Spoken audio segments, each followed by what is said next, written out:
নমস্কার বন্ধুরা, আমি রাজু ইওর পাঠশালা চ্যানেলের পক্ষ থেকে সকলকে স্বাগতম। আজকে আমি তোমাদের কাছে একটি নতুন টপিক, একটি নতুন প্রবলেম নিয়ে তোমাদের কাছে চলে এসেছি।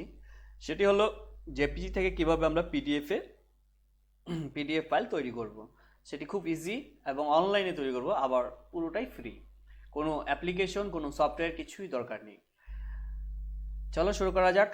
সবার প্রথমে আমাকে দেখে নিতে হবে কোন ফাইলগুলোকে আমি, অর্থাৎ কোন জেপিজি ফাইলগুলোকে আমি পিডিএফ তৈরি করব। আমার কাছে রয়েছে সামনে এই যে 5টা ফাইল এখানে রয়েছে। আমি নাম্বার করে রেখেছি 1 2 করে, এভাবে 5 পর্যন্ত সিরিয়াল করে রেখেছি। আমি যেই ফাইলটি তৈরি করব সেটি ঠিক দেখতে এরকম হবে। দেখে নাও যে 1 নম্বর পেজ, 2 নম্বর পেজ, 3 নম্বর পেজ, 4 নম্বর পেজ, অর্থাৎ একটি পিডিএফ ফাইল, তার মধ্যে 5টি পেজ থাকবে। এটাই হচ্ছে মূল বিষয়। এটাই তোমরা পারো না, অনেকেরই ভুল হয় বা পারছো না, অনেকেরই প্রবলেম ফেস করছো। তো এটা খুবই ইজি, আমি দেখিয়ে দিচ্ছি করে। একটি ব্রাউজারে চলে যাবো, সঙ্গে সঙ্গে ব্রাউজারে গিয়ে আমরা লিখবো হচ্ছে জেপিজি টু পিডিএফ, লিখে এন্টার করব।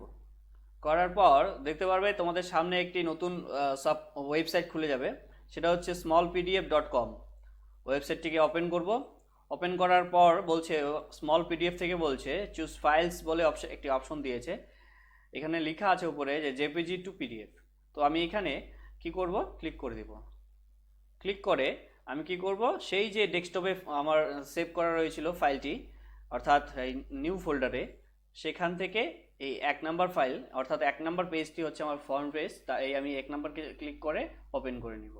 তোমাদের যদি মোবাইলে করে থাকো তাহলে মোবাইলে অবশ্যই তোমাদের মোবাইলে এইচডি কার্ডে সেভ করা থাকবে, যে কোনো ফোল্ডারে থাকবে, সেই ফোল্ডার থেকে তোমরা চুজ করে নেবে। এই 1 নাম্বার হয়ে গেল পেজ, দেখো নাম দেখাচ্ছে। 2 নাম্বার হচ্ছে 2 নাম্বার পেজের জন্য হচ্ছে অ্যাড ফাইলস অপশনে গিয়ে ক্লিক করব। ক্লিক করে 2 নাম্বারকে চুজ করে ওপেন করব। এবার 3 নাম্বারকে চুজ করব, দেখো 3 নাম্বার করে নিলাম। 4 নাম্বারকে নিয়ে নিলাম।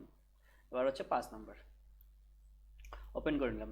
এবার এখানে আরেকটি মজার বিষয় আছে, দেখো এখান থেকে তুমি সরাসরি কোনো ফাইলকে ডিলিট করতে পারো, অথবা কোনো ফাইলকে মুভ করতে পারো। দেখো আমি 4 নাম্বারকে নিয়ে এসেছি এবং 3 নাম্বারকে পেছনে পাঠিয়ে দিলাম। দেখো চেঞ্জ করা যাচ্ছে, তার প্লেসটাকে মুভমেন্ট করা যাচ্ছে। এখান থেকে তুমি জুম করে দেখতেও পারো যে কি আসলে কি পেজের মধ্যে কি রয়েছে। এরপর কি করব, আমরা কনভার্ট যে অপশন রয়েছে সেখানে ক্লিক করব। ক্লিক করে কিছুক্ষণ ওয়েট করব আমরা। কনভার্ট হয়ে গেল ফাইল। কনভার্ট হয়ে বাঁ পাশে তোমাকে দেখাচ্ছে তোমার ফাইলটি, এবং ডান পাশে তোমাকে ডাউনলোড বলে অপশন দেখাচ্ছে। আর ফাইলের নাম হচ্ছে 1-converted.pdf, তার কেবি হচ্ছে 519 কেবি। ডাউনলোড অপশনে ক্লিক করব। ক্লিক করে আমি এখানে সেভ টু ড্রাইভ করব। তাহলে আমার মোবাইলের এসডি কার্ডে বা কম্পিউটারের হার্ড ড্রাইভে সেভ হয়ে যাবে। সেভ টু ড্রাইভ, দেখো ড্রাইভ সেভ হয়ে গেল। এই হলো আমার পিডিএফ ফাইল। আশা করি বুঝতে পেরেছো। যদি ভিডিওটি ভালো লাগে অবশ্যই চ্যানেলটিকে সাবস্ক্রাইব করবে। পুরো ভিডিওটি দেখার জন্য সবাইকে ধন্যবাদ।